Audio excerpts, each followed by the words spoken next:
again. This week I had a chance to watch a game of SAGA being played, and for you, those of you who don't know what that is, it's sort of a skirmish level kind of Viking Dark Age era war game that uses this kind of interesting dice mechanic. It's super popular actually, so if you haven't heard of it, I'll be really surprised, but in case you haven't, then I will link to a page with some more information about it, and you can check that out in the description box below. Anyway, I guess as a result of that, I've kind of had Vikings on the brain recently, so that is why I picked out this figure to paint for you guys this week. He's from Foundry. He's from their Viking Heroes range. He's a really big, beefy figure. I think he's actually supposed to be a giant, so he's intentionally supposed to be bigger than even other normal Foundry figures. Now, if you have followed my channel for a while, you'll know that I've painted a Viking before, but it was quite a long time ago and the video wasn't very good quality, so I thought, you know, I could do another one. Now that last Viking was kind of painted in blues, greens, in terms of, you know, the color of, you know, the clothing and stuff. So I thought I would paint this one using warmer tones. And I was sitting there thinking, you know, actually, why don't I give you a kind of a more in-depth look at painting brown? I mean, yes, I've painted a lot of brown in my tutorial videos, but you know, it's been a little bit limited, I think, because you know, I show you wood, I show you leather, I show you a lot of kind of khaki, dull, sort of military colors, but you know, you can have sort of more warmer, earthier browns too, and I feel like I've kind of shied away from those. So what I'm going to be doing on this figure, I'm going to be showing you how to do kind of a range of brown colors, but I'm also going to be showing you not only how to do a lot of different browns, but how you can combine all of them together successfully in one figure. Because you can see, I mean, he also has a fair amount of wood and leather and such going on, and fur going on in his costume. So this tutorial is going to be really about really focusing on the color brown, different ways you can paint it, and how you can, you know, have it all, you know, have a lot of different browns all kind of coexisting together, but still have them look unique, but at the same time complementary. So if that sounds like something that is interesting to you, you'll want to keep watching. On the jacket, I've decided to go for a really pronounced sort of brick red terracotta color. So I'm going to be base coating the whole area here with a mixture of Vallejo black red, and then with some Vallejo beige brown added in, quite a bit actually, in order to get just more of a brown cast to it. And you can see that it has also sort of substantially lightened that very, you know, deep shade that you normally get when you're using Vallejo black red. My first highlight color here is going to be taking some Citadel Mephiston red, and again I have added in the beige brown to that color, so it's made it a little bit duller, a little more earthy colored than it would be otherwise. Actually, that's what I'm actually sort of doing in general on this jacket. I'm sort of using the same combo of colors that I normally use when I'm painting something a really bright red, but I've just used browns here to dull it down and make it look earthier. It's a little bit like madder red actually too, which maybe you recognize if you've seen Foundry paints or, you know, or into ancient stuff at all. It's sort of this earthier, duller red color, but I kind of still consider it to be a sort of shade of brown, or sort of connected to brown, I guess. Anyway, I'm applying this color pretty much everywhere, layering it on, just not putting it down in any of the really deep recesses of the jacket. And now I'm just going to continue with my second highlight, and this one uses Evil Sunz Scarlet from Citadel, and again with the beige brown mixed in until I've got an earthier, duller color than I would normally. And I'm going to start layering this now more onto highlight areas like the front of his jacket, the tops of his sleeves, and any sort of creases there, and kind of not apply it quite so much underneath. Now, Evil Sunz Scarlet is a layer color, which means it doesn't have necessarily really good coverage, but that's what you want with layer colors, because you want to be able to layer them on and not have it be too pigmented all at once. So you can see I'm even with the brown added, that's still the case. So you can see I'm sort of building it up progressively and applying several layers until I feel like I've got the color as rich as it can possibly be. And I'm going to continue lightening the jacket even further now by mixing some Iraqi sand into that light color that I already had, because it is a very pale shade but with a distinct brown hue to it. You know, I use it very often when I'm painting faces in Flash, if you've watched those tutorials. So I've just lightened the highest highlight shade a bit with it, and you can see I'm now applying it again to those top areas where light is hitting and blending it out and sort of building it up progressively along sort of edges and seams and things like that. And again, like with the last step, I am applying multiple coats of the paint until I get it as bright as I want in the various areas.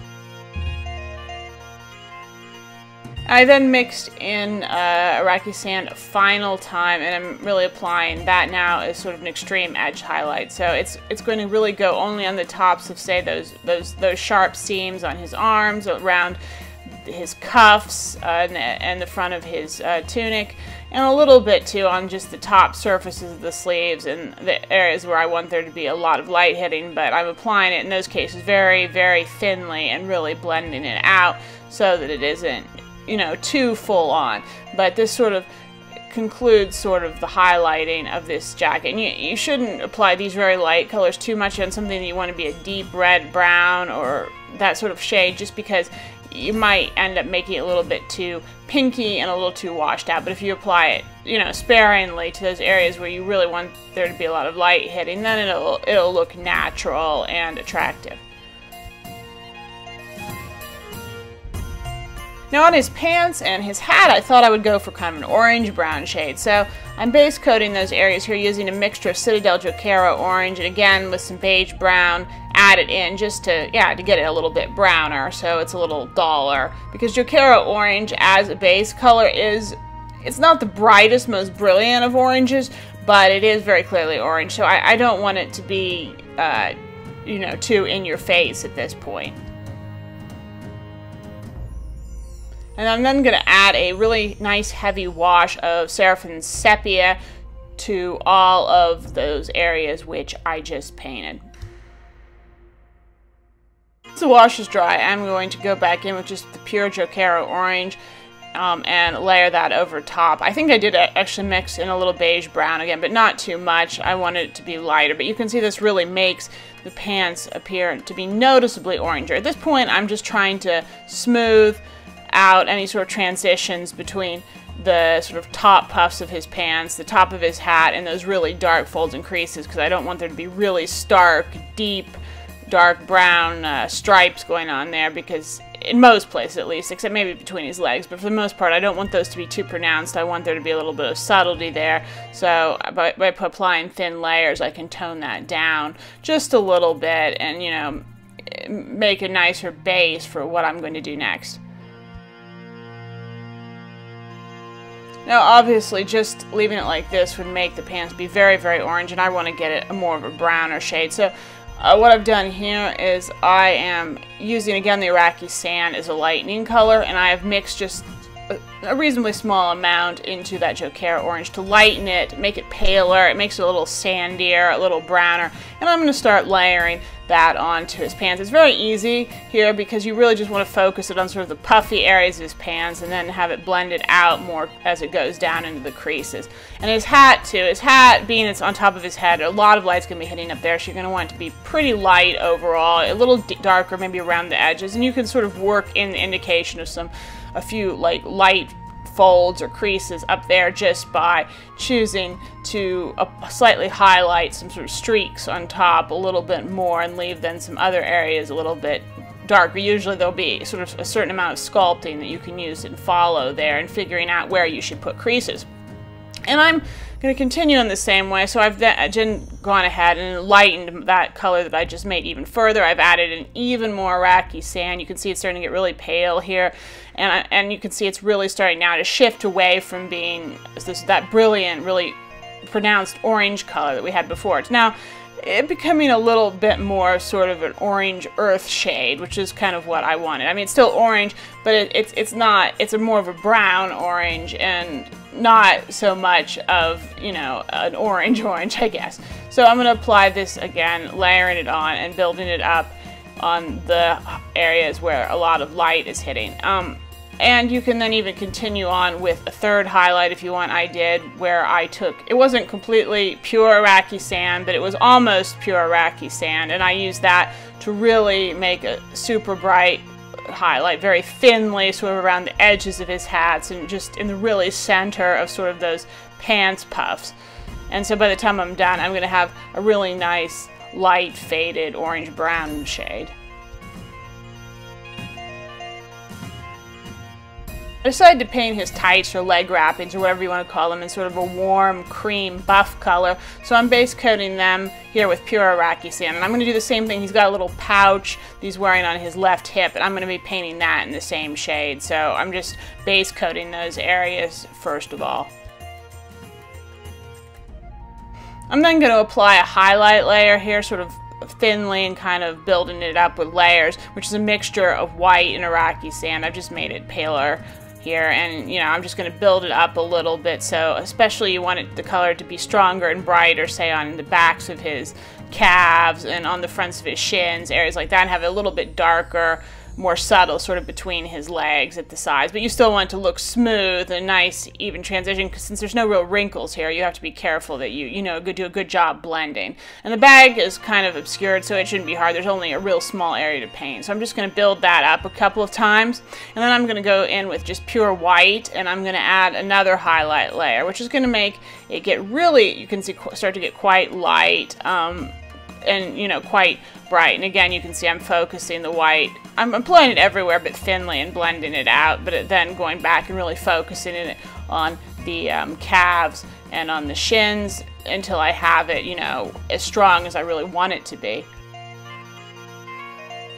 At that point I felt the hose had maybe gotten a little too white and pale, more than I wanted, so I applied a light wash here all over these areas using Seraphim Sepia. Now, the only problem with that is the coverage is kind of uneven. You can see, especially applied over really white color like that, it gets real splotchy. So I'm now going to go back over it again with the white paint, but I'm going to apply it very thinly, very transparently, and that just helps even out the wash I applied a little bit. But you can see there's now a much clearer sort of brownish cream tinge to the whole thing, and it feels just a little bit brown or a little bit more buff colored, and not so just blindingly white, which I thought was a little bit the problem with it before.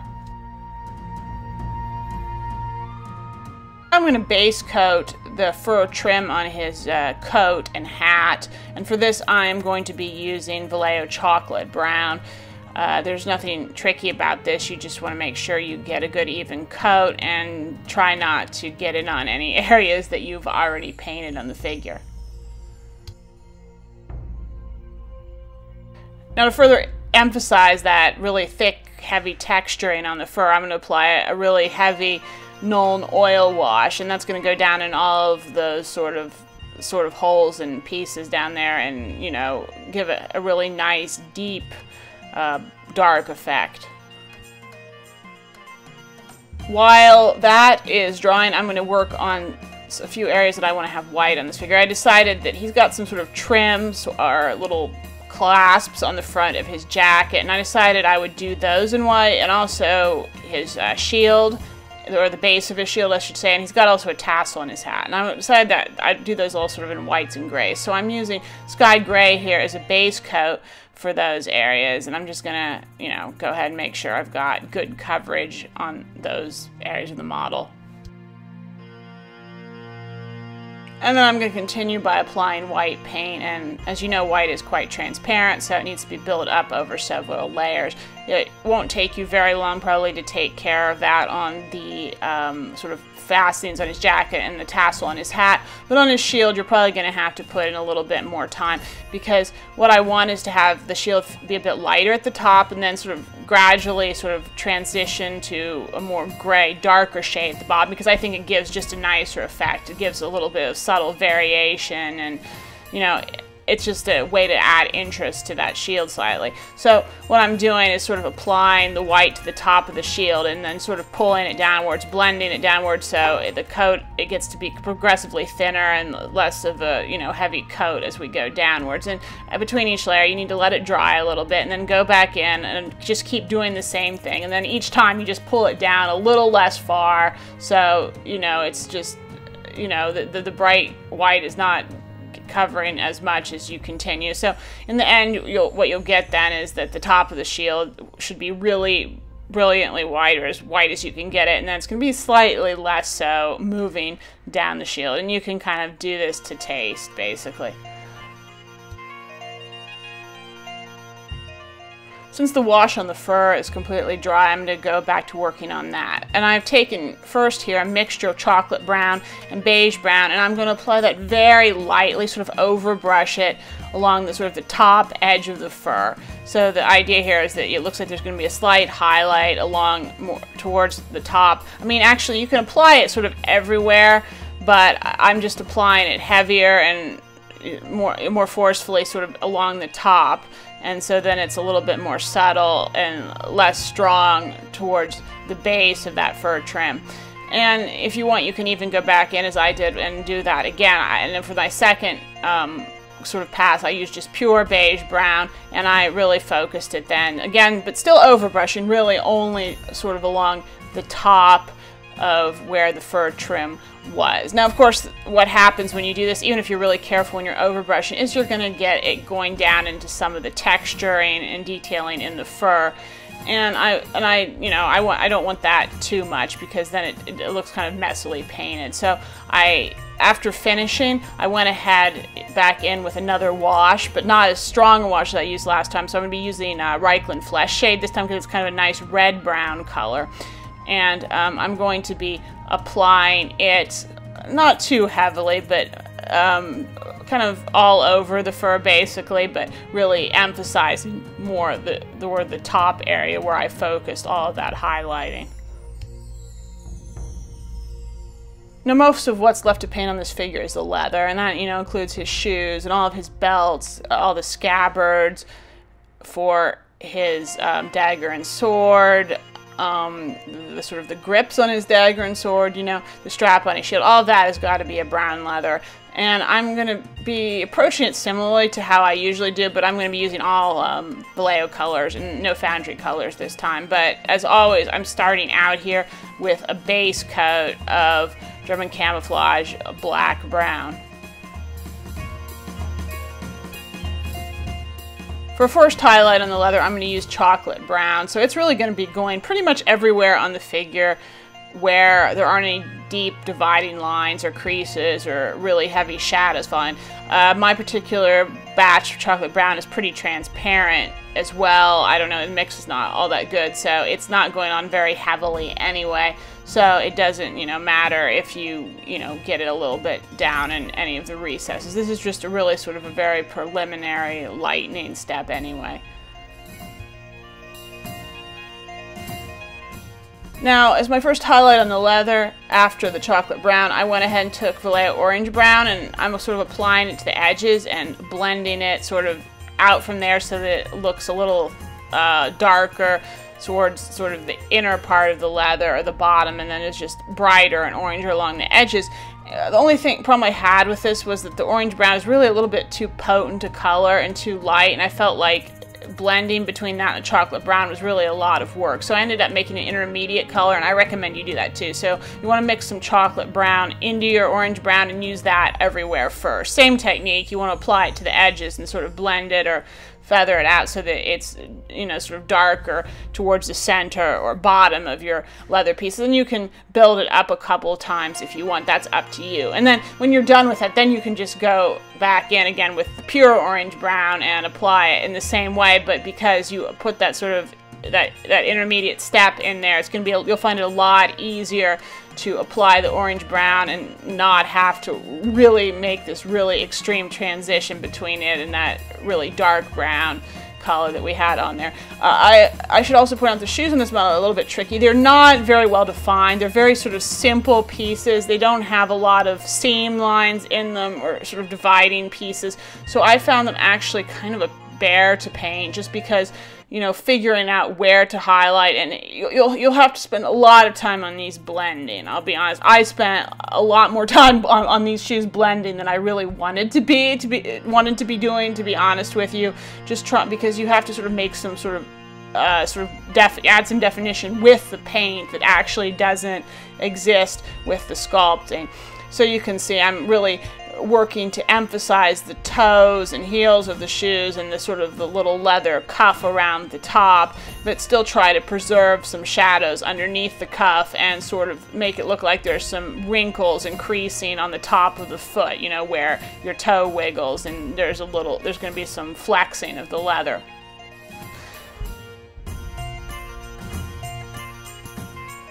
I added a final highlight on the leather areas here, which is a mixture of beige brown and the Iraqi sand again. And you can see how I'm focusing on areas where I want the leather to look really worn, like the toes of his shoes, the sort of cuffs and heels and that kind of thing. And again, you're gonna, in the shoes particularly, you're gonna have to do a substantial amount of blending work to get a good result, because you also don't want the shoes to get too light or too highlight. I actually did that a bit. I put on just too much of this light color to the point where it didn't look good. So I had to put some effort in, go back into some darker colors and tone it down in several places and just sort of mix it together a little bit better so that the shoes, you know, had enough definition and enough variety in color. On the belts and scabbards is a whole altogether different situation. It's a lot easier. You really just want to apply this color as a really thin, very subtle edge highlight along sort of any extreme edges. And if you do that, you know, it'll just look really nice. Like the leather is a little bit worn, a little bit faded. It's been, you know, used a lot, and it just will give a really nice result. But that's my experience with leather in general, painting things like belts and straps. And this technique is always really easy. It's really effective. It looks, you know, really good. But when you're doing bigger areas like the shoes and whatnot, it can get trickier to, you know, get to achieve sort of those same results. I'm probably gonna have to do a tutorial in the future where I focus on painting larger areas of leather, so I can show you, you know, how to handle like a big garment or a big surface area. Because I still was, in particular, not really happy with how sort of the boots were looking here, I decided I wanted to add a wash to the leather just to help unify things a bit, also to darken it down slightly. So I'm taking some of the Agrex Earth Shade here and applying it everywhere, a lot more lightly on the straps and then a little bit heavier on the boots, just to deepen the colors there.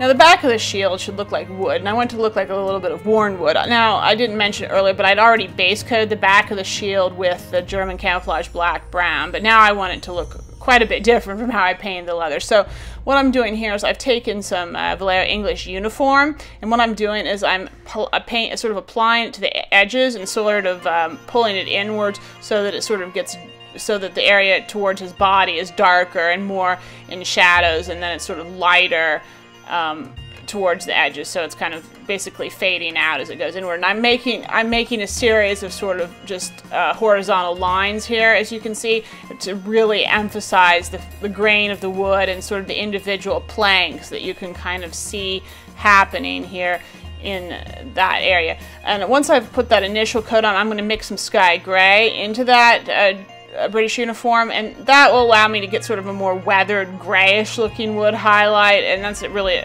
another sort of brown altogether. And I'm just doing the same thing, applying it to the edges and dragging it inwards, but I'm just not dragging it in as far. I'm just being a little bit more subtle about that whole effect, making sure, so you really want to make sure you're getting those lightest streaks on the edges, and then having it be darker in the side. And I'm even going so far here as to take a wash, an Agrex Earthshade wash, to sort of tone it down a little bit.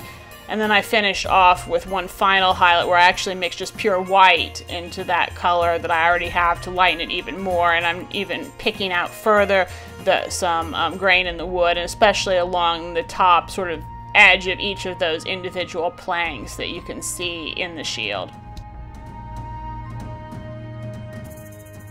Next, I'm going to sort of start on the motif on the back of my shield. I'm going for a real simple but traditional pattern here, and I'm going to be using the same brown-orange color that I used on his pants. So I'm going to start out by base coating the areas that I want in that color, using a mixture, again, of beige, brown, and Jokero orange.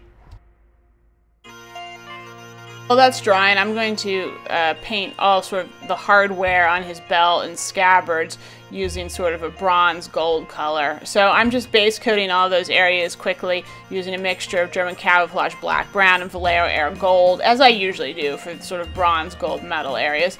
And then I'm going to go back in again with just pure Vallejo Air gold and apply that as a highlight, you know, to areas that should be brighter. And then when I was done with that, I felt like it was still a little bit dull, so I added a bit of Vallejo Air steel into my Vallejo Air gold, which, you know, kind of brightens it up a little bit. And then I applied that very sparingly just to sort of a few edges and areas where I thought a lot of light would be hitting, just to brighten it up slightly and add just sort of an extra layer of brightness and highlight. But I wouldn't do that too much, just because at least I don't feel that the metal that this guy's wearing should really be that blingy, so you want to just kind of reserve that for a very few areas. I'm then going to continue painting his shield. I'm now layering on just pure Jokero orange, and I'm doing it in very much the same way I did when I was applying the white. I want to make sure the color is brighter towards the top of the shield and darker going down. So you can see I'm applying the orange more heavily there at the top of the shield, and then sort of in that bottom shaped area I'm applying less paint, and I'm sort of fading it out, feathering it out towards the bottom. I then again took my Iraqi sand and mixed it into the Jokero orange to lighten it up, and I'm again just applying it, layering it on more heavily at the top and blending it out and making it softer and thinner as I go down. So by the time I'm almost done, I'm applying it very thickly and strongly to that sort of very top area of the top shape, and almost none in that bottom shape at all. And as a matter of fact, I even finish up with blending in some almost pure Iraqi sand there. And once you're done with that, you'll probably want to go back in with some white or maybe some orange and make sure you clean up the edges of your shape so everything looks neat and tidy. The last thing to do on the shield is to paint the boss and sort of the edges of it in sort of a steel metal color. And I'm just first here applying a base coat that's a mixture of Vallejo Air gunmetal and German gray. And the only thing you want to be careful of with that is that you don't get it onto your shield design. I'm then going to very lightly layer on some pure Vallejo Air gunmetal, focusing on sort of the area in between those studs and, you know, everywhere where there's not a deep recess. And on the sort of the edge of the shield, I'm going to be sort of applying it most heavily at the top and sort of feathering it and applying it more lightly towards the bottom, so that the very bottom of the shield is really in shadow. You've got kind of a bezel there on the shield boss, so you want to be careful picking that out, that you maintain a nice sort of dark edge between that sort of lip and the pointed cone in the center when you're painting it. After that, I went back again because I felt like I wanted a bit brighter, so I took some Vallejo Air steel, and I'm using that to really highlight a couple areas, like the really top of the cone on that boss, on all those little studs are getting extra highlight, and then sort of the edge of the very sharp edge where the shield kind of meets with the side and front. And you can also lightly highlight the very top a little bit extra too, just to get that a little blingier if you want. You'll probably also have to go back in and do a little tidying up to make sure, especially around the boss, so to make sure there's good definition between the studs and the bezel, and that it's also nice and smooth around where it sits on top of the shield wood area. Okay, here is our finished Viking hero, all ready for a game of Saga or whatever else you want to use him for. I think this was pretty successful. It was a successful kind of experiment in painting a figure all in shades of kind of browns. I mean, there's a lot of variation here. There's really red browns, there's really orange browns, but they're all sort of in the same color family, and they all fit together really well. I think you create a really nice unity when you choose to paint a figure, you know, using only very closely related colors like this. But it shows that there is a big variance in what we kind of consider to be brown, you know. So you can have, you know, a lot of really distinct looking colors that sort of fit into that category, and combine them, and your figure won't feel samey at all if you know, do it well. So if you enjoyed this video, of course, please leave me comments, you like the video, share it with your friends, subscribe please to my channel if you haven't gotten a chance to already and you want to keep up with my, you know, my newest content. And yeah, I think that is all for now, so I will see you next time.